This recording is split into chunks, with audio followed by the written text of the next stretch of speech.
రైతు కష్టం. ఒకప్పుడు ఓ గ్రామంలో రామయ్య అనే రైతు ఉండేవాడు. పొలంలో ఉదయం నుంచి సాయంత్రం వరకు కష్టపడేవాడు. వర్షాలు సరిగ్గా పడక, పంటలు పండక, అప్పులు పెరిగిపోతుండేవి. అయినా కూడా అతడు ఆశ విడవలేదు. ఒక ఏడాది భారీ వర్షాల వల్ల అతడి పొలం పూర్తిగా నశించిపోయింది. కుటుంబం పోషించటం కష్టం అయింది. అప్పటికే అప్పుల బంధంలో చిక్కిన రామయ్య, ఊరిలోని సొమ్మసిల్లు లేని పరిస్థితిని ఎదుర్కొన్నాడు. ఒక రోజు పట్టణానికి వెళ్లి పనులు చేయాలని నిర్ణయించుకున్నాడు. కాని పొలం విడిచిపెట్టడం అతడి మనస్సుకు బాధ కలిగించింది. అప్పుడే గ్రామంలోకి వచ్చిన వ్యవసాయ అధికారిని కలసి తన సమస్య చెప్పాడు.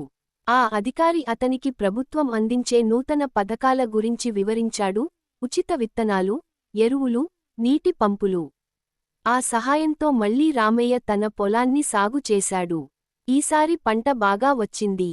అప్పులు తీరాయి. కుటుంబంలో చిరునవ్వు తిరిగొచ్చింది. అతని కథ ఊరి రైతులకు ప్రేరణగా మారింది. కష్టం పడితే ఫలితం తప్పదు అన్న నమ్మకాన్ని రామయ్య నిరూపించాడు.